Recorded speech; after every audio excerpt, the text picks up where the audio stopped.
Battlers, I know how much you enjoy those fast teams that can get you some quick results in Go Battle League, so today we have another quick team for that Great League format. So we're gonna lead with Medicham while Double Charm at the back will take over. I know what you're thinking, Ganeto, Double Charm again, what are you doing? Well, this video is not for you that you want to complain about weird teams, but this video is for those that want to have some quick results, good results as well, while at the same time they want to get their sets done in no time at all. So I'm referring to these people, so if you want to just complain about the video, just do not write any comment at all. So with that said, now let's see what we have here, because we're just returning into the battle with our Medicham, and of course they have the Dancers because this was a elite Pokemon after all, and this is gonna be obviously a very good one for us. Most of the times we're gonna use Shadow Granbull as our safe switch here, and that's mainly because of Crunch and its ability to destroy down whatever they might have up against you with those charms and those two shields, because Shadow Granbull with Shadow Charm is just gonna do a tremendous amount of damage to the opponent.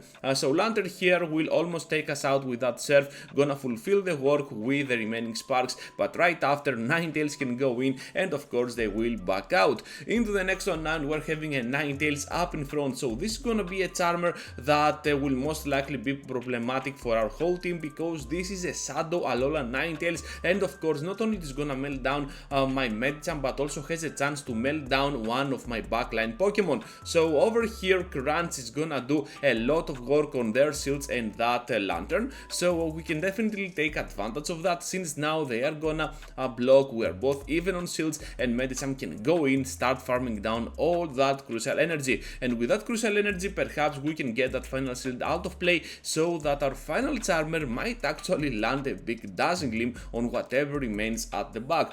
So let's see how this is gonna fall, because Psychic is coming up, they will respect the damage, and now that they are hurt from our combined efforts of all of our Pokemon actually, we're just gonna keep going with a complete Charm down. So at the back they have the Boostagoon of their own, but all we can do at this point is to go ahead and pressure for that Charm meltdown. I'm pretty sure they will survive one Weather Ball, we are not Shadow at all after all, and we can complete the farm down. We can also survive one Charm, and this is gonna be a victory for our team, because we still have Medicham alive and well at the back waiting, and yeah, that is gonna be a pretty solid win if you ask me. Into the next one, and we're met up with a Poison Jabber on the switch, on the face of Seeking, able to melt down our Granbull, but this is the plan after all. That's why you want to aggressively switch in there with your Granbull to grab that Poison Jabber out of the way if that's possible, or any other Poison type and Steel type Pokemon out of the way, so that your second Charmer will have the upper hand on whatever remains at the back. So right here we're just gonna keep going with those Ice Punches, and Sableye is definitely a very bad lead for this team. Not only Ninetales but also Sableye can do a lot of solid work up against our Medicham. So at the back they have a Lantern, and this is not looking that promising. If I had on this instance, I believe a Shadow Alola Ninetales with two shields, perhaps the outcome could be favorable for me, but for this version of Ninetales we do not have the upper hand. Just trying to predict here the Surf, that was a whole mistake, because now they can easily manipulate this battle and absolutely bring me to no HP with that Lantern. So well played to my opponent here, absolutely realizing their win con, and we're just gonna go down. So a very good lead if you ask me against the Sandslash. Not only we have a very good lead, but also with those counters, but also our backline can avoid this Steel typing by a lot. Trevenant will just get melted down by our Charms, and just do not be afraid to use your shields for your Granbull, because you can still farm down whatever your opponent might have. So over here we're still gonna do a decent amount of damage and grab the shield out of play from that Sandslash, and right after we can tank whatever they throw, doesn't matter they are Shadow, they're just gonna fall much easier over here, and since they have a second Ghost type and this time a Dark type at the back, we're just gonna keep going with our Ninetales, and as soon as it emerges into the battle they will back out. Into the next one now with another Dunsparce up on the lead, we're just gonna keep going at it. At the back they have the Sableye not even gonna reach to a return, and I think that the battle is already settled here. Gonna reach now to the close combat. This is gonna deal immense amount of damage. Are they gonna respect it? No, they are not. Down they go in one shot, knocked out at the back, and they back out. So battles are gonna be extremely fast overall. That's why I recommend this team to you trainers if you are running low on time for your Go Battle League sets. So against a dark type Pokemon, this team can absolutely cover the whole dark typing in total. So you're gonna see that dark types are no match at all for this line.